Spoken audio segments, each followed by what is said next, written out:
투표해 주시기 바랍니다.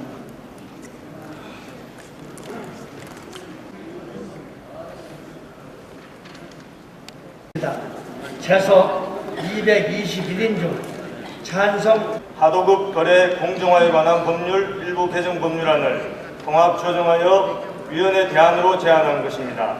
대안의 주요 내용을 말씀드리면, 첫째, 현행 기술 유용 행위뿐만 아니라 하도급 제금의 부당한 단가이나 부당한 발주 취소, 부당한 반품 행위에 대하여 세배의 범위 내에서 징벌적 손해배상을 부과하도록 하였고, 둘째, 중소기업 협동조합의 원사업자와의 납품단가 조정 협의권을 부여하고 협의 결렬 시에 하도급 분쟁조정협의회를 통해 조정할 수 있도록 하였으며, 셋째, 수급사업자의 신고를 이유로 수주기회의 제한 및 거래 정지 등 원사업자의 보복 조치에 대한 벌금 상한액을 현행 1억 5천만 원에서 3억 원으로 상향 조정하였습니다.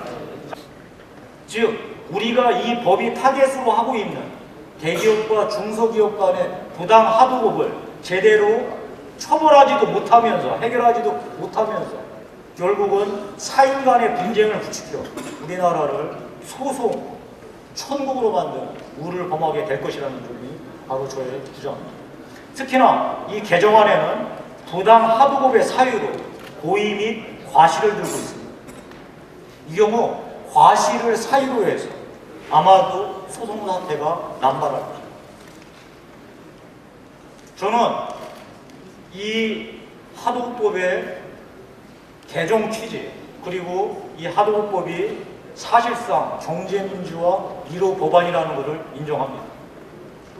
그러나 경제민주화, 특히 지난 대선 공간에서 여야 대선 후보들의 공약이 결코 도구화가 되어서는 안 된다고 생각합니다. 경제 현실에 얼마나 튼튼히 발 딛고 서 있는지, 그리고 그것이 실제 경제 살리기에 얼마나 부합하는지 철저한 검증이 있어야 할 것이 바로 이곳 입법부이자 바로 여러분들 국회의원들입니다. 저는 합리적이고 경제 현실에 실제적으로 도움이 되는 대안이 나올 때까지 이 법안에 반대해 주실 것을 여러분께 당부드립니다. 이상입니다.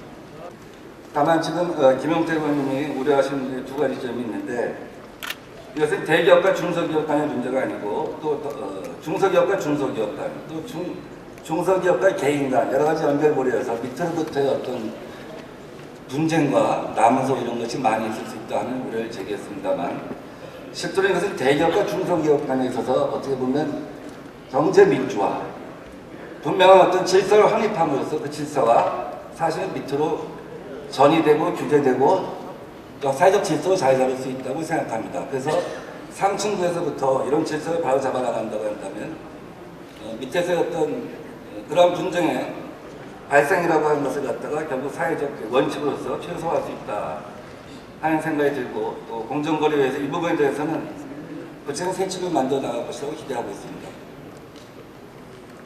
그리고 또 고의 과실 없음에 대한 입증 책임을 피고에게 전환한 것으로 알고 있다 하는 문제에 대해서, 사실 고의 과실 입증에 필요한 자료를 대기업 부분 원사업자가 대부분 갖고 있어서 수급사업자가 이에 접근하기 어려운 점이 있습니다. 그래서 그렇게 전환하는 것이 타당한 것이 아닌가 하는 생각을 대부분의 우리 정부위원들이 공유하고 있습니다.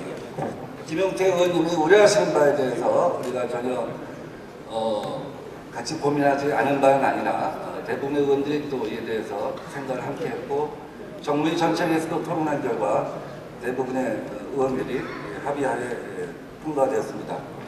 그래서 오늘 이 경제민주화 1호 법안을 계기로 해서 삼성과 같은 대기업은 세계시장에서 애플과 혁신해서 경쟁하고, 골목상권과 중소기업에는 평화가 잔잔하게 가득 차기를 바라는 마음이 가득합니다. 아무쪼록 의원님들께서 우리 사회의 중요한 전쟁이라고 생각하시고 찬성 표결로 응답해 주시면 감사하겠습니다. 감사합니다.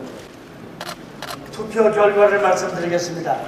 최소 225인 중 찬성 171인, 반대 24인, 기권 30인으로서 하도급 거래 공정화에 관한 법률 일부 개정 법률안 대안은 가결되었음을 선포합니다.